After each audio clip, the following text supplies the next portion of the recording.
حول ولا قوة إلا بالله العلي العظيم أعوذ بالله من الشيطان الرجيم بسم الله الرحمن الرحيم الحمد لله والصلاة على أهلها أما بعد انسان کی زندگی میں ترقی اور کمال کی جتنی بھی چیزیں ہیں سب کے لیے معرفت ضروری ہے، خواہ وہ زمانے سے تعلق رکھتی ہوں یا مکان سے تعلق رکھتی ہوں یا کسی ذات سے تعلق رکھتی ہوں۔ ماہ رمضان جو اپنے اختتامی مرحلے پر ہے، ماہ رمضان بھی ہماری زندگی کی کامیابی میں اس کا بڑا حصہ ہے۔ اس کی بھی اگر ہمیں صحیح سے معرفت ہو جائے تو ہم اپنی زندگی کو کمال تک پہنچا سکتے ہیں۔ یہ وہ مہینہ ہے جس میں ہم اللہ کے مہمان ہوتے ہیں، خدا میزبان ہوتا ہے، لیکن ہر انسان مہمان نہیں ہوتا کہ جتنے ہیں سب خدا کے مہمان ہوں۔ خداوند عالم کی اس دعوت پر جو لبیک کہتا ہے وہی خدا کا مہمان ہوتا ہے۔ جو روزہ رکھتا ہے، جو عبادت و اطاعت کرتا ہے، صرف اور صرف وہ مہمان خدا کہلاتا ہے۔ باقی روزہ نہ رکھنے والے، روزے کا احترام نہ کرنے والے، ماہ رمضان کا خیال نہ رکھنے والے، وہ خدا کا مہمان نہیں ہوتے۔ اور اس مہینے میں جو بھی مہمان ہوتا ہے اس کے رزق کا انتظام خدا کی طرف سے ہوتا ہے، خواہ وہ رزق مادی ہوں یا رزق معنوی ہوں۔ عام مہینوں میں یہ جو رزق ہمیں دیا جاتا ہے، یہ رزق اسباب کے حوالے سے دیا جاتا ہے۔ واسطہ مخلوق ہوتی ہے، مخلوق کے ذریعے ہمیں رزق دیا جاتا ہے، چاہے وہ مادی رزق ہو چاہے معنوی رزق ہو۔ اگر پیسے، کھانے پینے کی چیزوں کی اگر ضرورت ہے تو کوئی انسان واسطہ بنتا ہے، وہ ہمیں پیسے دیتا ہے، وہ ہمیں اناج دیتا ہے اور ہم مادی رزق حاصل کرتے ہیں۔ معنوی رزق کوئی عالم ہمیں دین بتاتا ہے، قرآن کی تعلیم دیتا ہے، تب جا کے ہم معنوی رزق حاصل کرتے ہیں۔ رزق مادی ہو یا معنوی دونوں عطائے پروردگار ہے، لیکن عام مہینوں میں جو ہمیں رزق مادی یا معنوی ملتا ہے خداوند عالم نے اسے اسباب کے حوالے کیا ہے، لیکن ماہ رمضان میں جو یہ مادی اور معنوی رزق ملتا ہے خدا نے اسے اپنے اختیار میں لیا ہے۔ یہی وجہ ہے کہ دوسرے اور مہینوں میں انسان بھوکا بھی رہتا ہے، انسان پریشان بھی رہتا ہے، انسان مصیبتوں میں مبتلا بھی رہتا ہے، مگر ماہ رمضان میں کوئی بھوکا نہیں رہتا، ماہ رمضان میں کوئی پریشان نہیں رہتا۔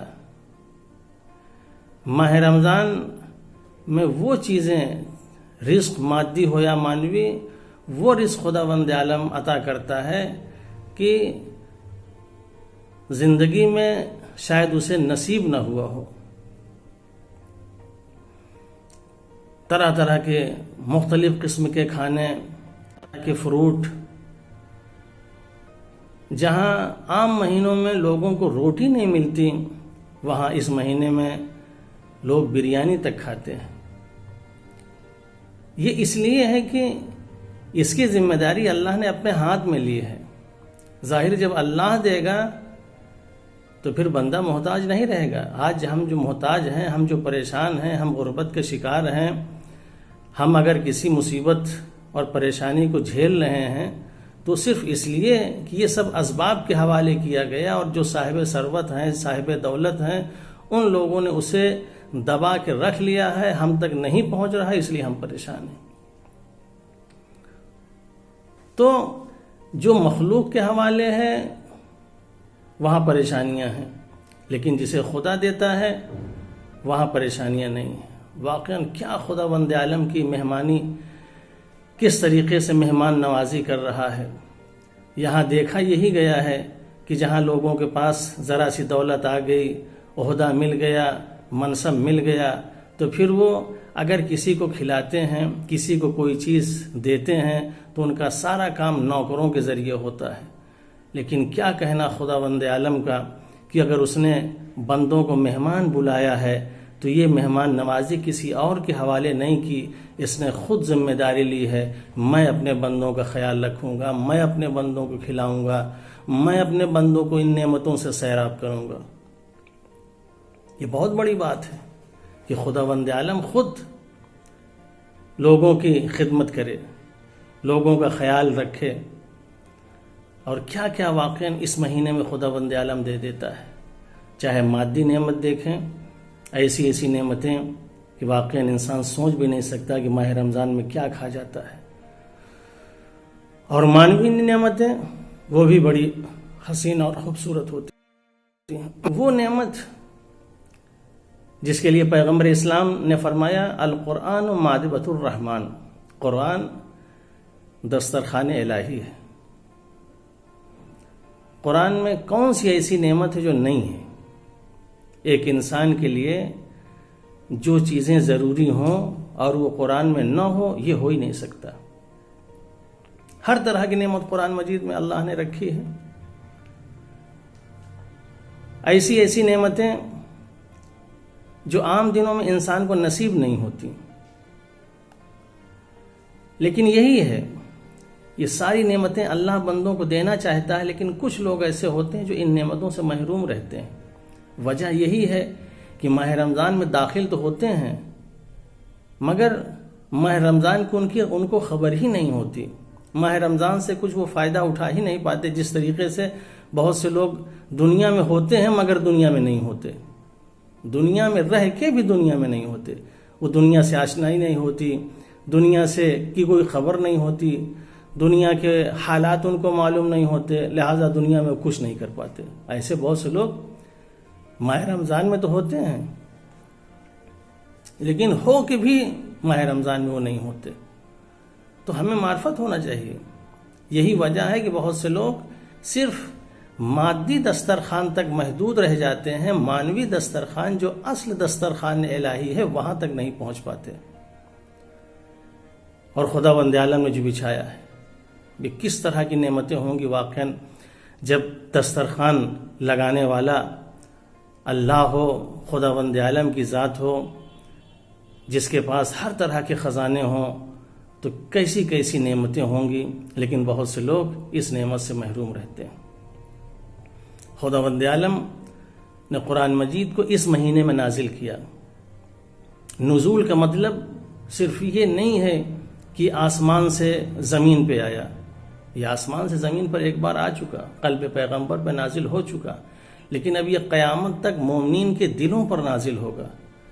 دلوں پہ نازل ہونے کے لیے خدا بند عالم نے قرآن مجید کو اس مہینے میں لوگوں کے لیے قابل فہم بنا دیا ہے، لوگوں کے دسترس میں سے کر دیا ہے۔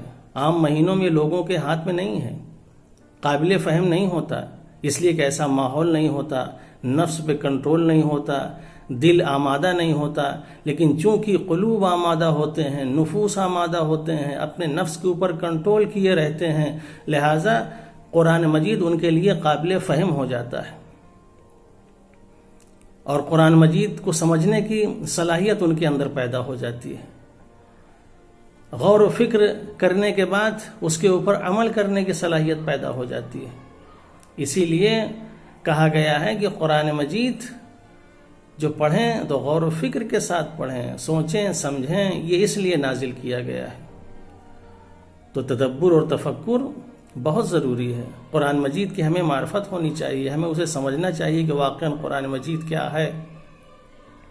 یہ قرآن ماہ رمضان میں قابل فہم ہو جاتا ہے، یہ ہمارے لیے خدا بند عالم آسان کر دیتا ہے۔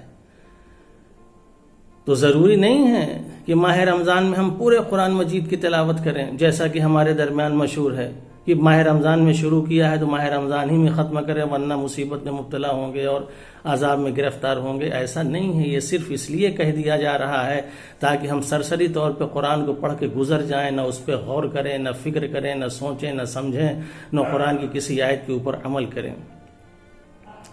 لہٰذا اس قرآن کو ہم اپنے سینے میں اتارنے کی کوشش کریں۔ پیغمبر کے سینے پہ تو اتر چکا، لیکن اب ہم اپنے سینوں میں اتاریں، دیکھیں کون سی آیت ہمارے سینے پہ اتری، کون سی آیت ہمارے وجود میں اتری۔ اگر یہ آیتیں ہمارے وجود میں اترتی جائیں تو سمجھ لیجئے ماہ رمضان کی نعمتوں سے ہم نے فائدہ اٹھایا۔ ماہ رمضان جہاں یہ ضیافت الہی کا مہینہ ہے، وہیں اس کے ساتھ ساتھ کرامت الہی کا مہینہ ہے۔ ضیافت کے ساتھ ساتھ کرامت بہت ضروری ہے۔ دنیا میں دیکھا گیا ہے کہ لوگ ضیافت تو کرتے ہیں، لیکن ضیافت کے ساتھ وہاں ذلت نظر آتی ہے، حقارت نظر آتی ہے۔ لوگوں کو کھانا تو کھلاتے ہیں مگر ان کو ذلیل کرتے ہیں، لوگوں کی مدد تو کرتے ہیں مگر ان کو رسوا کرتے ہیں۔ لیکن خداوند عالم جو ماہ رمضان میں لوگوں کی ضیافت کرتا ہے کرامت کے ساتھ، یہاں ذلت نہیں ہے، یہاں رسوائی نہیں۔ عموماً ماہ رمضان میں یہ دیکھا گیا ہے کہ مومنین کے دل نرم ہو جاتے ہیں، مومنین کے اندر ایک لوگوں کے متعلق رحم و کرم پیدا ہو جاتا ہے، خیر و خیرات میں بڑھ کر حصہ لیتے ہیں، خیرات زکوٰۃ کے لیے ماہ رمضان کا انتظار کرتے ہیں۔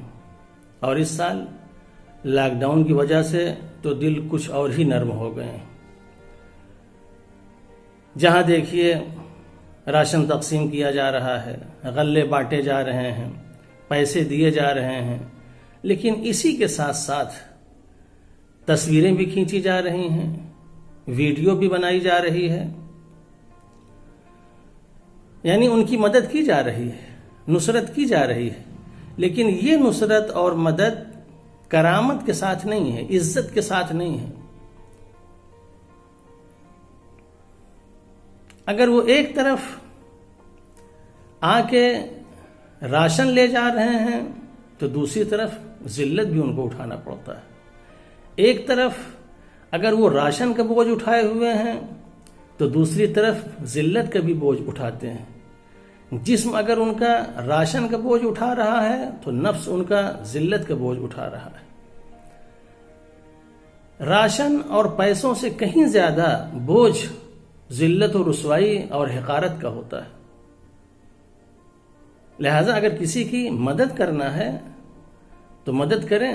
لا تبطلوا الصدقات بالمن والاذى، احسان جتا کر، ان کو اذیت دے کر، تکلیف پہنچا کر اسے ضائع اور برباد نہ کریں۔ تصویریں کھینچ کے، ویڈیو بنا کے، لوگوں کے درمیان عام کر کے انہیں ذلیل نہ کریں۔ خداوند عالم جو ماہ رمضان میں ضیافت کرتا ہے، اس ضیافت کے ساتھ کرامت شامل ہے۔ خداوند عالم کسی کو رسوا نہیں کرتا، کسی کو ذلیل نہیں کرتا، بلکہ یہ ذات تو وہ ہے جس میں کہا گیا کہ شہر رمضان الذی انزل فیہ القرآن، یہ مہینہ ہے جس میں قرآن مجید نازل کیا گیا ہے، اس کی بڑی عظمت ہے۔ وَهَذَا شَهْرٌ عَظَّمْتُهُ وَكَرَّمْتُهُ وَشَرَّفْتُهُ وَفَضَّلْتُهُ عَلَى الشُّهُورِ، یہ وہ مہینہ ہے جس میں عظمتیں ہیں، کرامتیں ہیں، شرافتیں ہیں، فضیلتیں ہیں۔ خداوند عالم جب اس مہینے میں کوئی داخل ہوتا ہے تو جہاں اس کی ضیافت کرتا ہے وہیں اسے کرامت بھی دیتا ہے، شرافت بھی دیتا ہے، فضیلت بھی دیتا ہے، عزت بھی دیتا ہے، انسانیت بھی دیتا ہے، ساری چیزیں عطا کرتا ہے۔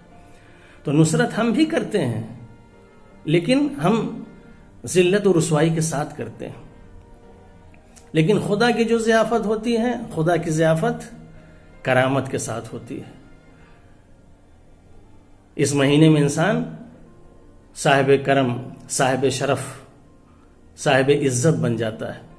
لہٰذا اس ماہ رمضان کی ہم معرفت کو حاصل کریں، غربا و یتیم اور مسکین ان کی بھی ہمیں معرفت ہونی چاہیے تاکہ ان کی خدمت کر کے ہم درجہ کمال پر پہنچ سکیں۔ خداوند عالم کی مہمان نوازی سے ہمیں سبق لینا چاہیے، درس لینا چاہیے کہ اگر کسی کی مہمان نوازی کریں، کسی کی اگر خدمت کریں تو ساتھ ہی ساتھ اس کو عزت بھی دیں، اس کو شرافت بھی دیں، اس کو کرامت بھی دیں، تاکہ کسی کے سامنے اسے ذلیل و رسوا نہ ہونا پڑے۔ وآخر دعوانا ان الحمد للہ رب العالمین۔